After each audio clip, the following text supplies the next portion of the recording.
Thea, in the misty dawn of Frostvale, where stone houses huddle against the cold and a quiet river whispers secrets to the pines. A young boy named Leo made a discovery that would change his life forever.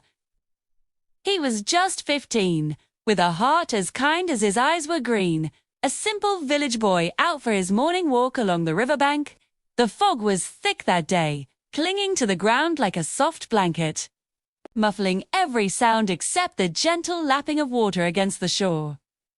It was through this haze that Leo saw a shape, a dark form lying motionless near the water's edge. Rushing forward, his worn leather boots sinking slightly into the damp earth, he found an old man.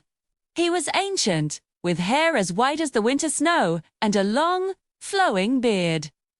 He wore a deep blue robe adorned with strange, simple patterns that seemed to hum with a hidden energy. A wooden staff lay beside him, its tip glowing with a faint, pulsing light. The man was barely breathing, his face pale and etched with exhaustion. Without a second thought, Leo knelt, gently lifting the old man's head and offering him a sip of water from his own flask. The old man's eyes fluttered open. Through the thick mist and his fading vision, he saw only a blurred silhouette. He heard a gentle, kind voice, and in his weakened state, he mistook the young boy for someone his own age, another elder offering a final kindness.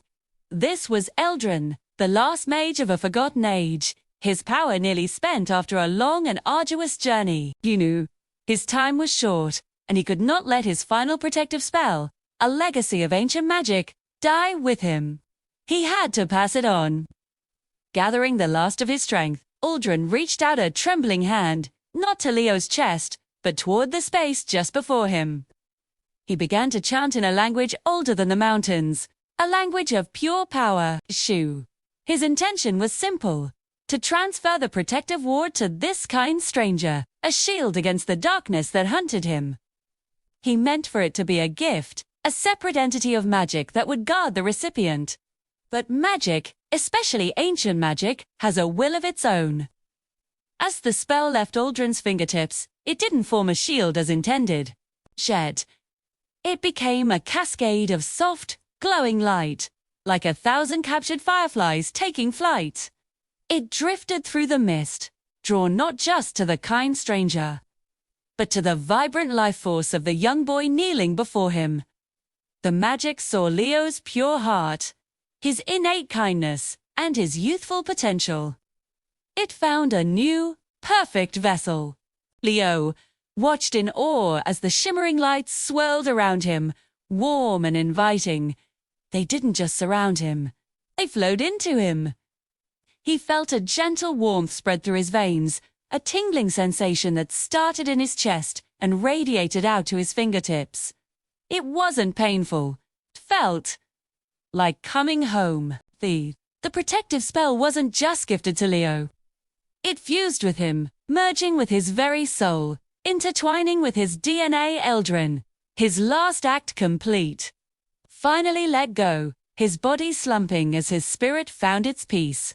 He never knew that his final gift hadn't gone to an old man, but had instead awakened an incredible power within a 15-year-old boy.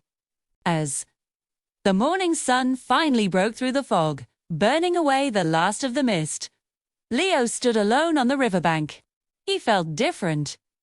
He felt a new, thrumming energy just beneath his skin, a quiet power waiting to be understood. He was no longer just Leo, the village boy. He was now the heir to an ancient magic, the soul keeper of Aldren's last spell. The journey of the last mage had ended. But for Leo, the journey was just beginning. What will he do with this power? How will he learn to control it? The quiet village of Frostvale was about to become the epicenter of a new age of magic.